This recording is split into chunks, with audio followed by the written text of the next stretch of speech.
Sam, Dam, and Killall were sitting on some tiered benches in the dining district across from the cornucopia. Killall was passing a bottle around to the men. They sat watching as two male preservers were circling each other. Sam pointed with the bottle at one. "I bet a bottle on that tall one with the black stripes. He's gonna whoop this one." Killall slapped Sam on the back. "I take that bet and your bottle." Sam laughed. "That little one doesn't stand a chance." "You are wrong, Sam." Killall grunted its form of laughter. "We're going to see. You watch." The three were hooting, shouting, as the two creatures bobbed and spun. The taller one spun, clacking its arms in a circle around itself, one arm hitting the next, then that arm hitting the third, and then back around. Then the tall one stretched an arm out, swinging a pincer at its shorter opponent. The shorter one ducked the swing and kicked the tall one with 3 repeated blows to the chest. The tall one stumbled. The females gathered to watch began bobbing and singing as air whistled out their chests. The black-striped one recovered. It lunged and flipped over, spinning like a falling top. Its strikes missed, the shorter one with blue spots evading. The taller one kept on the offensive, swinging arms, legs, spinning. The shorter kept its arms up, block, block, duck, block. Then the tall one overextended an arm, and the shorter ducked under it and grabbed it by the neck and dropped. The tall one's head came clean off as it was forced down over the shorter's shoulder spines. "Holy shit!" Sam shouted. "Holy crap! I didn't know it was to the death! Holy shit!" Sam got up. Dam pulled him back down to his seat. "It's their culture! Let them be, bro!" Sam shook his head, shaking. "No! We just watched a murder! Holy shit! His head is right there!" Killall grunted. "I was on guard duty over at the Scribblers. The Preserver prepared for this. Every single one of them signed waivers and filled out wills in case of their death here. This is on them, not on you, Sam." "Nope. It has to be stopped. They can't do this here." Sam started to get up again. "It's too risky." Killall stopped him this time. "It's their way. The Scribblers have it legal under sporting laws. I heard them say it. If they die in a sport, the other is not to be tried since it was agreed to by both parties and risks were already known. They want this. It's their way." Killall pointed. "Short one wins. You get next bottle." Sam looked on as the shorter one with the blue spots cantered around his dead opponent. The females closed in and touched him. "How'd you know he would win?" Killall growled. "They extend themselves trying to look bigger, but that is false." The short one did not extend because he was confident. He knew his strength from the beginning. Sam huffed and walked away towards the new hot dam to get another bottle. Sam was walking back, grumbling, bottle in hand, when he saw Baoa leaving the cornucopia with small child strapped to her back. Sam smiled and waved. She smiled back and walked over. "Hello, Sam. Hey, Baoa. You look well." He looked over her shoulder at the small grazer, its legs dangling down. "Your baby looks healthy, too." "He is well. The air gave us a pass on our health." Baoa looked at the bottle in his hand. "You are enjoying our drinks, I see." She looked up at his eyes. "It hurts us when we try it. I am amazed you can tolerate so much of it." Sam shrugged. "Makes time go by, I guess." He held up the bottle. "My people developed civilization just to make more of this stuff." Baoa made a huffing noise. "Excuse me." She continued huffing as a lump came up her neck. She gagged and coughed, her face muscles contracting.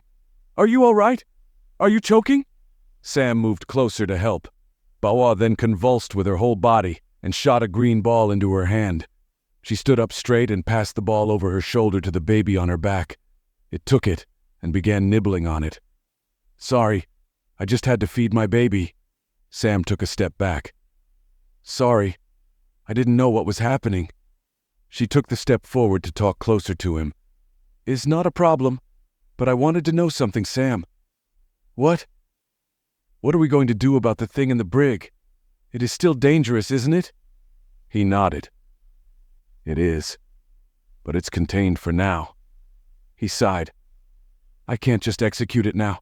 I'm still open to suggestions." She moved even closer and spoke quieter with small huffs.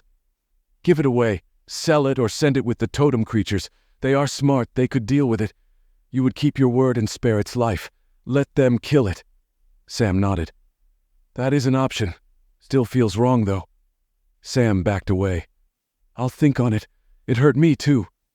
Sam pointed to the scar on his arm. "It still hurts inside." She agreed as he walked away. "It does still hurt inside."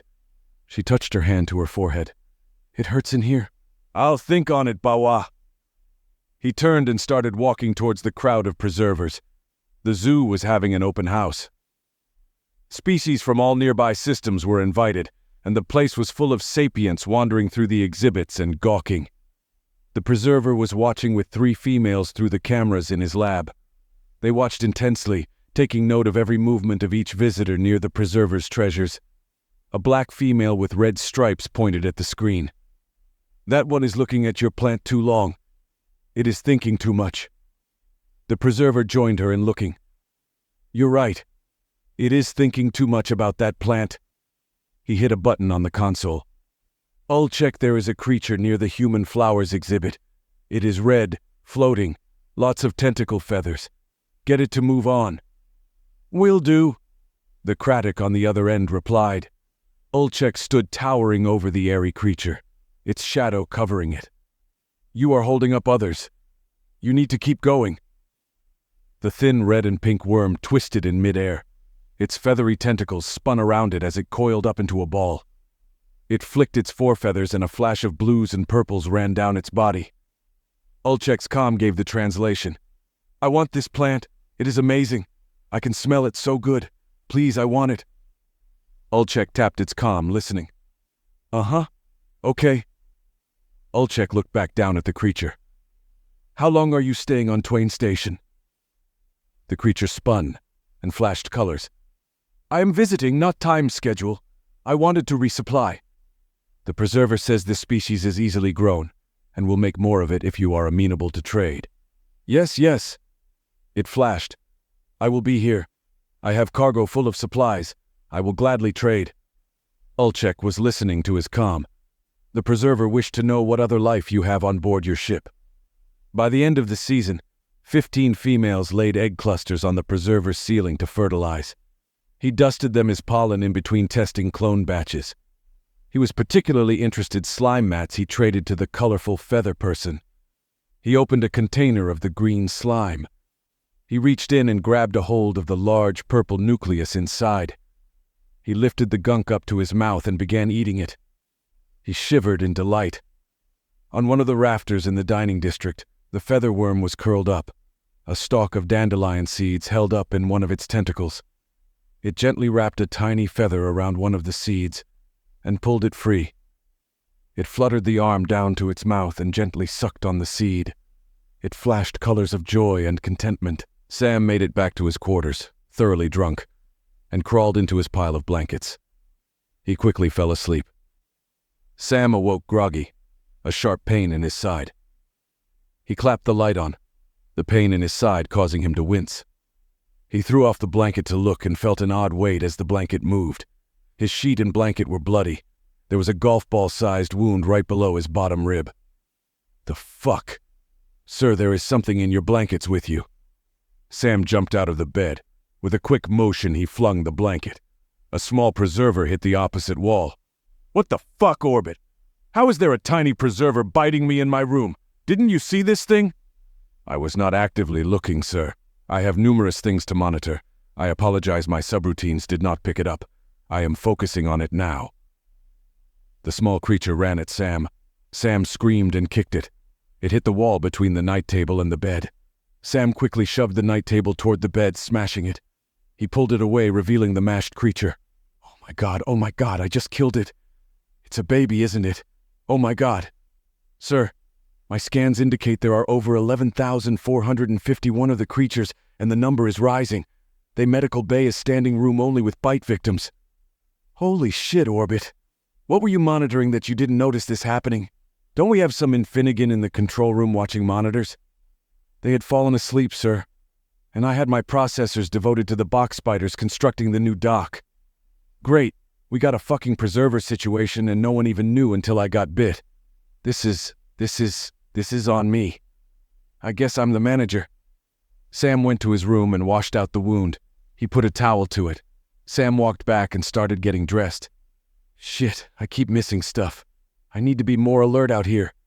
Anything could happen. I should have seen this coming. I didn't even ask the details. I just figured it was just a sex convention, not some monster breeding thing. Sam slipped on his boots and started to the door. Orbit, find me someone better to watch the monitors. We need to be more observant. I will put an ad out for a monitor watcher, sir. Thank you.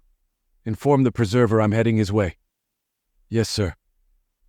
Sam entered the zoo and saw them immediately. Tiny little three-legged, three-armed, twirling, biting monsters. And they had seen him too. Preserver, you in here? The preserver stepped out of his lab on the far end of the zoo. He waved at Sam. Stop your children, Sam said, darting around some that were already near his feet. The preserver stepped through them. The little ones left him alone. Just stomp them, his device translated. They pop very easily. The preserver leaned over at his waist and picked up 3, 1 in each hand claw. He put one to his mouth and bit its head off. Sam stood in shock. What the fuck? You're a cannibal? Yes, they are full of nutrients. I am lacking nutrients. What is the issue? Sam looked down as one nipped at his pants. Sam looked up at the preserver. Stop them! The preserver walked over and grabbed a metal pole that was leaning next to a broken railing. He lifted it and began smashing the little creatures. Sam choked back vomit. I don't understand. What the hell? Do not worry, Sam. The smart ones will sneak onto ships and travel away. The preserver smashed another 2. Some may take refuge hiding in corners of Twain, but most will be eaten by their siblings. And what about me? Sam said, lifting up his shirt and showing the bloody wound on his side. What about everyone getting bit by them? Why the hell didn't you warn us? They are small. They are no threat to you. Just smash them. Holy shit. Orbit? Yes, sir. Where is Miss Mishi?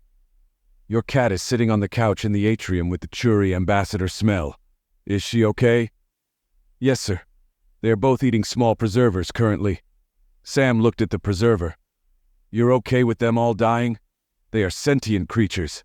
The preserver started cantering away. They won't be for many cycles, Sam. They are stupid and hungry for now. He kept spinning back toward his lab, a herd of the little creatures following after him, nipping at his armor-plated legs.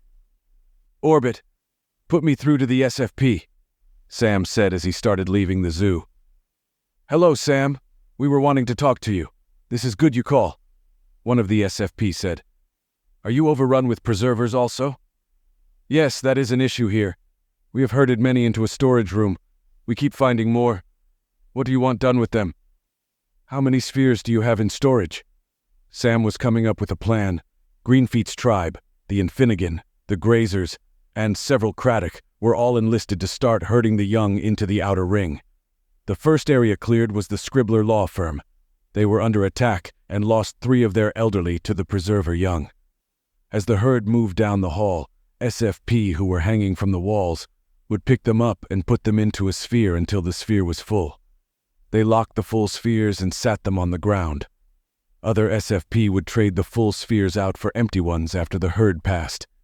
It took 4 trips around the ring before the last one was caught up and sphered.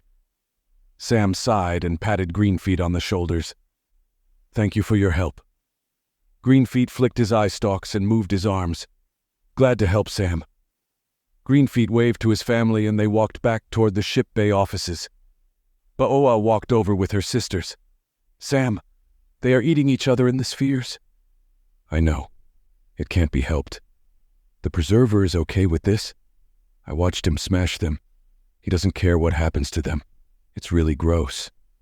Ba'oa looked through a clear port in a sphere. They are disgusting. She looked up. What will you do with the ones that survive? Sam looked in the port with her. Raise them up. Put them to work like everyone else. Shineless and Dam slept through the ordeal, snuggled together on a couch in the back of the arcade. An old movie about time-traveling robots was playing on the screen. A hagfish creature wearing a cloak was undulating down the hall. It was snacking on a preserver youngling, crunching it in its circle rows of teeth. It paused as its mover tendrils touched something on the misty floor. Its tendril tongued the item back and forth. It then pinched it in its flesh and raised it up high for the creature to look at. The hagfish contorted its mouth in its species' version of a smile. There in its tendril was a single long red hair.